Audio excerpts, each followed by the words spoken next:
an unpopular opinion, perhaps. But after the weekend's lawyer syndicate election, what's considered a defeat for October 17, at least the strictly October 17 groups, and after our Independence Day lack of celebration, I think none of us are to blame for what's happening. I think everyone in this country, every actor, every political actor, is behaving exactly the way they would behave in any conflict zone. Not political conflict. I mean real conflict. I think everyone is doing their job. From the activist who's pushing through against the odds, trying their best to find some wiggle space and to perhaps maneuver a bit when it comes to reform, seeking power next year in parliamentary elections. Whatever that space is, they're doing exactly what they should be doing and saying exactly what they should be saying, and sidestepping issues they have no control over and only focusing on terrain that they can change. This all makes sense. The regime figures that are trying to reform or succeeding at reforming, they're also doing their role and they're doing their job. Whether it's Kata'ib, modifying perhaps its positions over time or re-examining its past, or deliberately joining October 17, whether it's for their own gains, whether it's for party survivability, or whether it's really what they believe, I think this party is doing what it should do to try to gain votes. It makes sense. And without elections, what is Kata'ib? It's nothing. So this is a political party navigating what's happening. Logic. The more absolutist parties within October 17, the newer ones that refuse to work with Kata'ib, I suppose they're doing their job as well. They are Puritan, absolutist, and not including anyone from pre-October 17 Lebanese history. That's their rule. Let's ignore the conspiracies and all that stuff. Let's just say it as it is. They reject everything pre-October 17. Fine. Rejectionists should reject. That's their role in history. So even if they lose rejecting. And maybe that's their principles. That's how they see their legacy. Whatever. They're doing their job and they're doing it accordingly. The old guard that refuses to reform, or let's say reforms in ways that are acceptable to Hezbollah, they're doing their job as well. They team up against the opposition. They team up with Kata'ib sometimes or against Kata'ib other times. They change election outcomes, or they solidify their presence in a lawyer syndicate, whatever. They are trying to secure whatever they have next year, preserve their seats in parliament, and some of them are trying to gain seats, which is why they're really hell-bent on elections. Lebanese Forces comes to mind. So that party sees itself as a reformist party. October 17 parties don't. Doesn't matter. They do. And they're probably going to take some seats away from Tayyar Watan al-Hur next year. So they're doing their role as well. An old party rejected by the opposition, trying to survive in this current climate. Hezbollah is doing their job. They are Iran's army. They are a proxy militia. They cannot negotiate.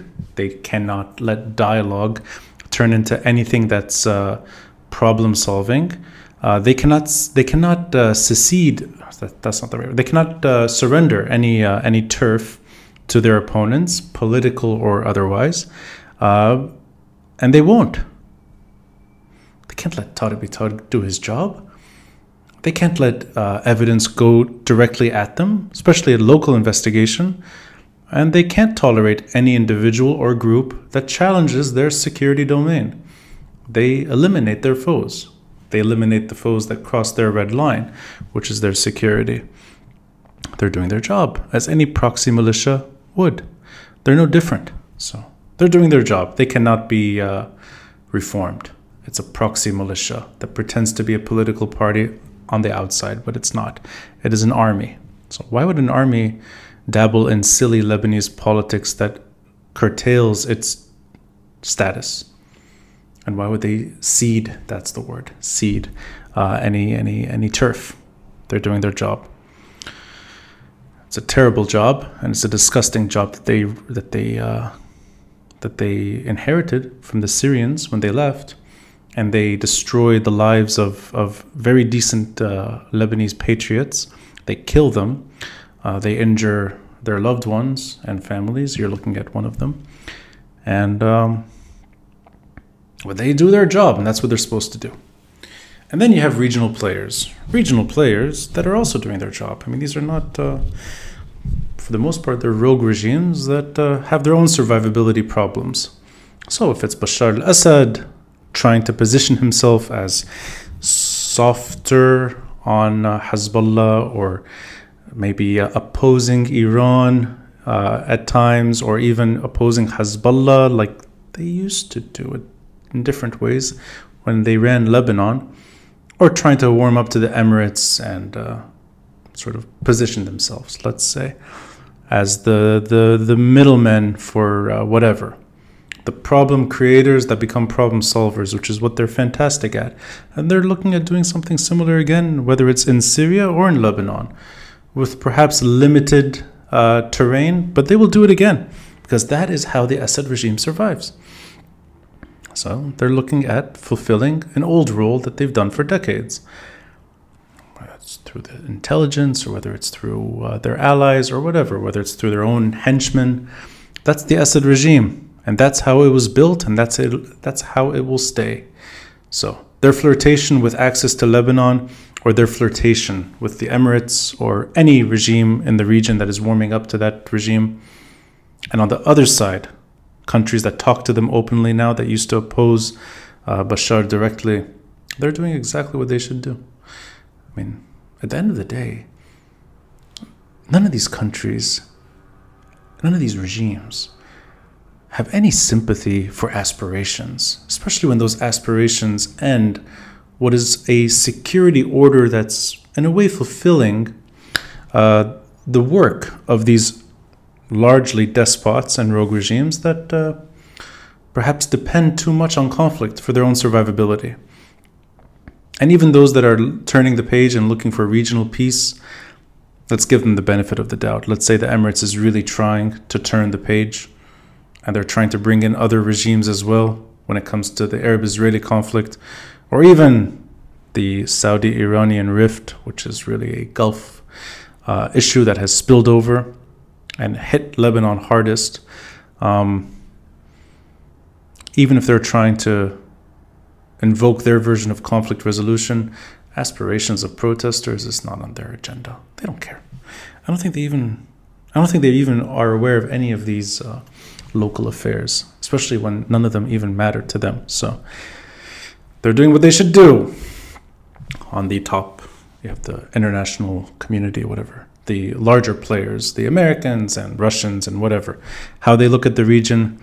I don't think any of them really even, they talk and they talk and they talk. Americans love to talk to civil society, but what they can actually do in terms of giving the tools necessary for local opponents to the status quo, at the end of the day, Lebanese have to do this on their own.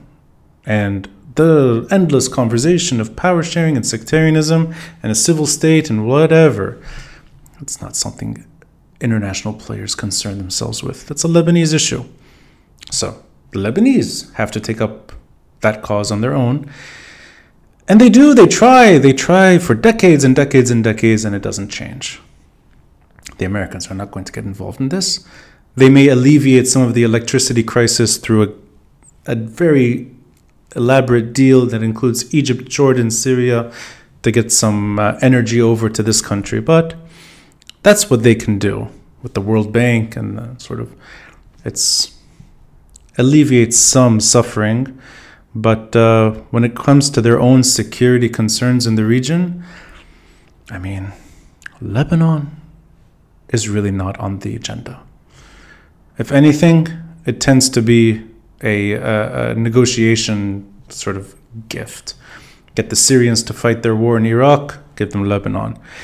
Maybe get the Iranians to turn their page on issues that directly impact America in the region, and maybe they'll get Lebanon too. Maybe the Syrians will get Lebanon. Maybe all of these things will happen. The point is, protest movements and how everyone is behaving when it comes to Lebanon, every actor is doing what they should do. They're fulfilling their role. Now, why isn't this turning into something good? Why isn't one of these sort of pieces of this puzzle, why don't they hint at positive change? Not hopes, not aspirations, not dreams. I'm talking about actual action that improves the situation. Well, I think it's because we have no independence, which makes yesterday our 78th birthday. If you think of independent Lebanon, but if you think of Greater Lebanon, turned 101. No independence. So when it's just a region and a geography that's up for grabs, and in a conflict zone, in a battlefield, and a war zone, when individuals are left to fend for themselves, and when groups organize in ways that make sense, and when regional players determine their decisions based on survivability and power, and when the international arena gets involved only to make sure none of this really spills over, you're left with the quagmire that is Lebanon. Restoring our independence, and sorry for always bringing up this word, but giving us our sovereignty and letting us determine our future on our terms, I think would allow local election defeats to not be that distressing, or even not that existential. We would pick up where we left off and try again. And if this was a functioning democracy, we'd get our act together and win. And if we're not persuading, it means we need to try harder. We need to fix the reasons why this doesn't resonate. And we'd have a chance. You could keep trying until you get it right. You won't have to face the threat of murder, regional problems that impact every decision taken within this country, and a proxy militia determining the limits of reform and agency. So, independence is what's at stake. Give Lebanon its independence back. Even if it's wobbly, even if it's flimsy, chaotic, stressful, problematic, give it back. Let us go back to something that works. And I don't care if I sound like a dinosaur when I say this. The 1960s, for better or worse, with all their intricacies and all their downsides and all their every economic decision taken those years that has been scrutinized to the point that even having some nostalgia for those years is now sin across certain platforms and certain groups. Bullshit. 1960s worked. That's modern Lebanon succeeding. Proactive neutrality. Regional wars not fought in Lebanon. Not one bullet shot in 1967 war across the border into Lebanon. Maybe he's an anomaly. He's problematic. But Fuad Shahab kept Abdel Nasser at the border. Every issue that could have torn this country apart in 1958, that could have led to a civil war, a protracted war, not a short-term battle, but a decades-long existential fight, didn't happen.